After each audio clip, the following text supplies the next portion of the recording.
Because our God is an awesome God. He is almighty. He is all-knowing. Give him praise in the house of God. It happened on an exact year, exact month, an exact day. On creation's morning, an all-powerful God flung the glittering stars against the velvet of the night. Why? They were to become celestial evangelists to every nation on the earth. That there is a greatness and grandeur that they do not understand. That is the majestic hand of God. An all-knowing, all-powerful, omnipotent God. That God is in control of planet Earth. Not the United Nations, not the European Union, not the tyrants and the dictators in New York, not the power-hungry politicians in Washington, not the fake news frauds that are tearing up this country, but our Father which art in heaven. He is in charge of this thing. God is in charge of your life if you'll let him. Here again, that God made you a free moral agent. Then you have the right not to believe in him, but he also has the right to judge you for not believing in him.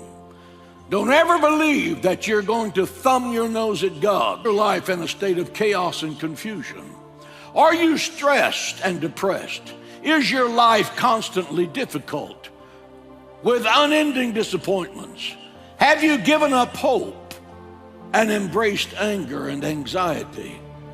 Hear the words of the text. Be anxious for nothing. Say that with me. Be anxious for nothing. Now we go to Matthew 6, where Jesus is giving a stress seminar.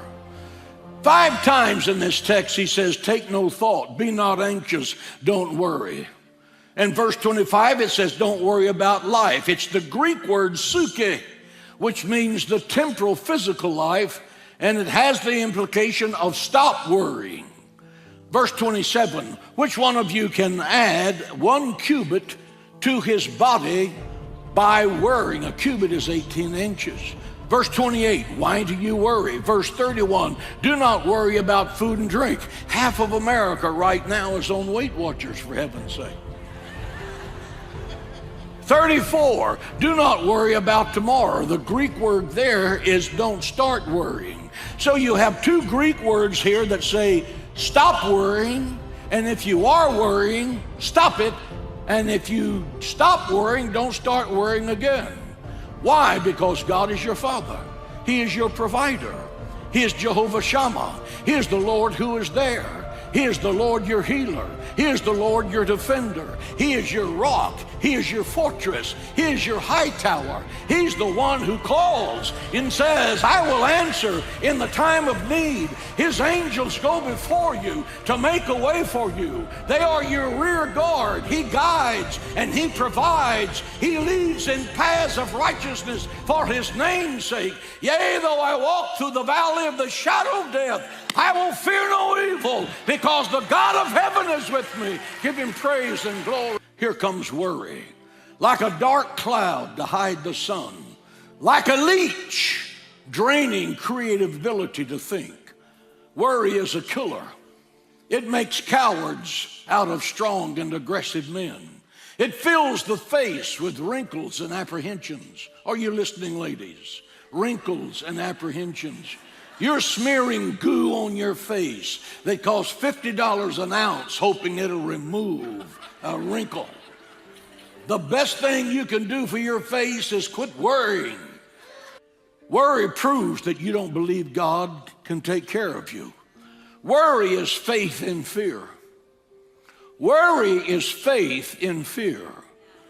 The 2 words in the New Testament from the mouth of the apostles, fear not, fear not, fear not the past. Why? Because your past has been forgiven and forgotten.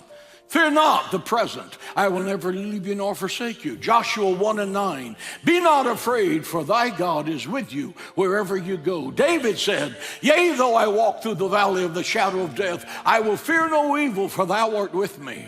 Remember that death is now just a shadow. Worry is assurance that disaster is coming. Worry is believing in your personal defeat and despair. Worry is a polluted stream that flows through your brain, that drowns hope and optimism, that kills faith. Worry is interest paid on trouble that never happens. The shadow of a lion cannot bite you. The shadow of a serpent cannot hurt you. The shadow of a sword cannot cut you. Death has been reduced to a shadow. The Lord is my light and my salvation, whom shall I fear? The Lord is the strength of my life, of whom shall I be afraid? Psalms 27:1. Hebrews 13:6. The Lord is my helper. I will not fear what man can do with me. Fear not death. Stop worrying about who you're not and start being happy about who you are. You are unique. There's not another person on the earth just quite like you. When you were born, the genius of heaven exploded and made you a divine original. Don't die a cheap copy. You are a masterpiece from the hand of God. Lift your head, square your shoulders, act like it, talk like it, live like it. You are royalty. You are a child of the King. You are kings and priests under God. You are an ambassador. You are somebody. Give the Lord praise. You can never change what you will not confront. Say that with me. You can never change what you will not confront. To Tim and said, I can give you water. He was simply saying, I can give you what you need. I know what you need. I have it in abundance. I can give it to you, but you've got to ask for it. Worry is a rat. It cannot live in the secret place of the Most High. It cannot breathe in the atmosphere of faith. It cannot breathe where there is abiding confidence in the God that controls everything. If your life's course has been altered by crisis, if you're living with stress and worry, climb into the presence of the living God. Feel His peace. Feel His reassuring touch. Feel the love of God. Worry will disappear and victory will be yours. Give the Lord praise in the house.